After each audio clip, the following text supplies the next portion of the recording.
Diante desse quadro todo, nós continuamos sugerindo a você, a respeito da nossa enquete hoje, todo mundo está preocupado com a escalada do conflito do Oriente Médio. Na sua opinião, como cidadão, como os leigos aqui, isso pode ou não provocar uma terceira guerra mundial? São 8h17, quem está aqui conosco é o nosso mestre Leonardo Trevisan, professor da Escola Superior de Propaganda e Marketing. Professor Trevisan, obrigado mais uma vez. Bom dia, Heródoto, bom dia a todos que nos escutam. Professor, estamos fazendo uma enquete aqui para cidadão, como nós aqui somos leigos, se essa escalada pode ou não evoluir para uma terceira grande guerra mundial. Agora queremos ouvir uma opinião especializada. Olha, eu acho que não, viu, Heródoto? Eu tenho uma sensação de que aqueles que mexem os cordéis, aqueles que movimentam os cordéis, sabem perfeitamente o estrago que poderia causar uma escalada e já se posicionaram desde a semana passada para manter a situação sob controle, né? De quem que eu estou falando? Eu estou falando de Estados Unidos e China, né? Os dois estão, cada um ao seu lado, segurando os principais contendores para que a situação não saia de controle. Está dando certo, viu, Heraldo? Está dando certo. Eles, de alguma forma, Heraldo, estão conseguindo controlar os dois radicais. E, de algum modo, isso é um pouco melhor do que o que a gente estava esperando. Professor, na nossa escalada aqui, nós citamos aqui o Deutsche Welle, e eles assim, países árabes como Jordânia e Arábia Saudita apoiam a defesa de Israel. Isso mesmo. É isso. Agora, geralmente, que são países árabes, Jordânia e Arábia, por que estariam ao lado de Israel e não ao lado do Irã? Que não é um país árabe, mas é um país islâmico. Esse ponto é importante. Esse ponto aí é básico. Porque esse ponto explica tudo. Por que o Irã é tão chamado a atenção? O Irã não é apenas o inimigo de Israel.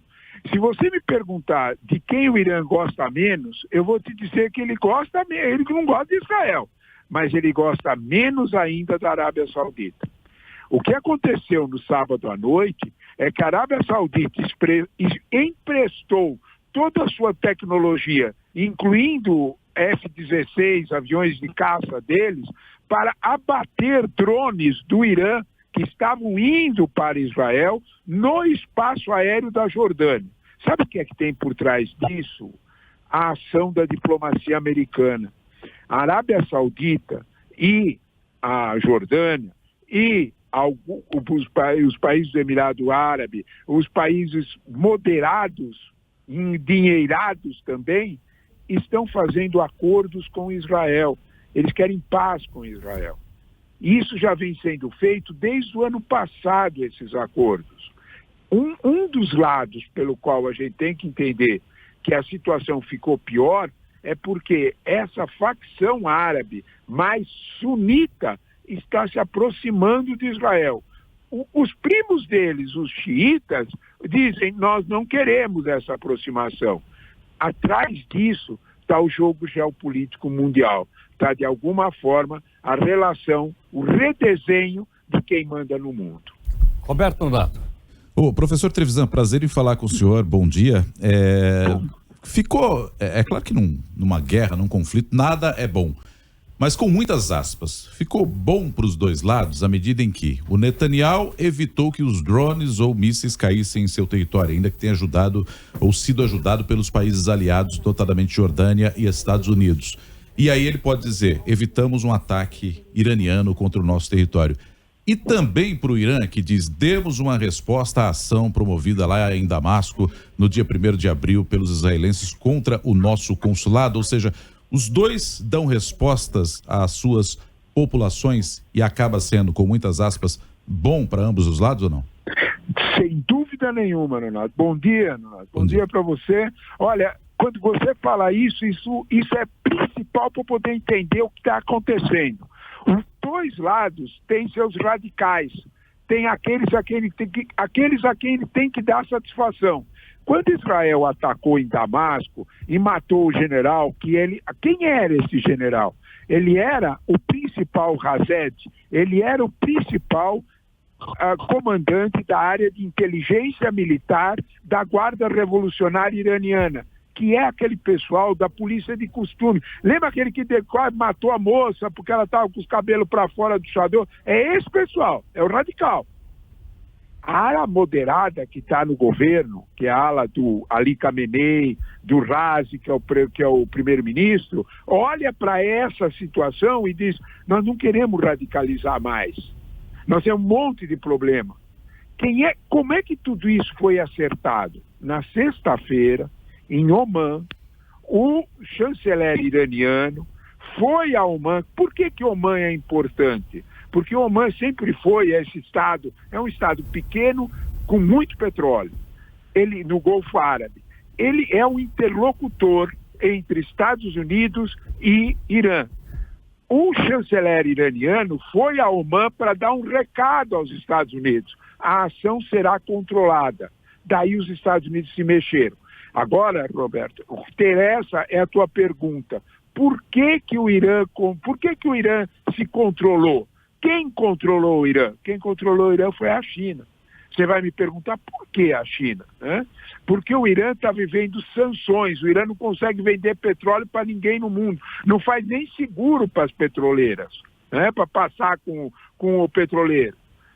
Quem compra petróleo iraniano é a China. Os 3,5 milhões de barris de petróleo que o Irã vende dia, ele vende para a China. Não só isso. Toda a indústria chinesa que não pode comprar nada no mundo, compra os insumos para trabalhar e gerar emprego no Irã da China. A China tem poder. A China, os Estados Unidos pediram um favor para a China.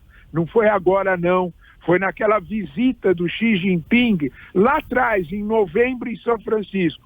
Você reparou, Roberto, que em novembro, o ataque do Hamas foi em outubro. Uhum. Em novembro estava tudo calminho. Exato. Quem é que segurou o Irã? A China. O jogo está pesado. Aí você vai me perguntar, por que a China está fazendo esse favor? Por que a China é boazinha? Porque petróleo mais caro, como disse o Heródoto há pouco, não interessa a ninguém. Os Estados Unidos têm Biden, precisa ganhar a eleição. Se a gasolina subir, ele perde. A China precisa reconstruir aquilo que perdeu na pandemia, precisa voltar a crescer. Se o preço do petróleo subir, o mundo compra menos produto chinês, não interessa para a China. Os dois lados se mexeram, Roberto, e de alguma forma conseguiram segurar. Daí, beneficiou o Netanyahu, que quer que a guerra continue, mas não pode brigar com os Estados Unidos. E precisa dar uma satisfação para lá. E, sem dúvida nenhuma, precisou dar uma satisfação para as ruas árabes, né? As ruas árabes queriam, de alguma forma, uma resposta pelo ataque que Netanyahu fez. A função final de todo esse processo é uma só. De algum modo, como vocês me perguntaram logo no início, os cordéis estão sendo mais ou menos manipulados por Estados Unidos e China para que o pior seja evitado. Professor Trevisan, foram lançados 300 mísseis. Sim. Apenas um que foi derrubado e que provocou um ferimento. Foi um fiasco isso? Um fiasco militar? Sem dúvida Lançar nenhuma. 300 drones e mísseis, nenhum acertado, coisa alguma. Olha para de um outro jeito, Heródoto. Olha que coisa maluca. Olha para um outro jeito. Quem é que te disse que o Irã queria que os mísseis fossem eficientes? Eles não queriam. Não era para provocar um problema. Eles mandaram mísseis bem atrasados.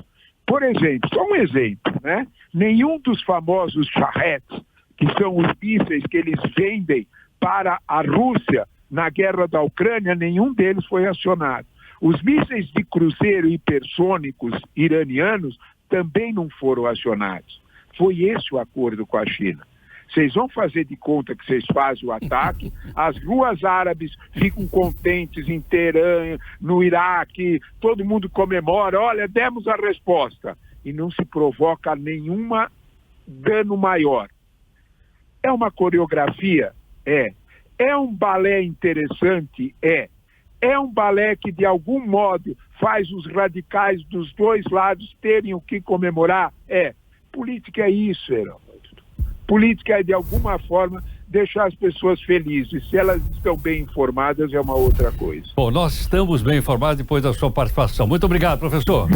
Imagina, Heródoto. Eu é que agradeço. Um grande abraço, amigo. Professor Leonardo Trevisan, professor da ESPM. Daí, portanto, para que a gente possa formar a nossa própria opinião e entender o que está acontecendo lá.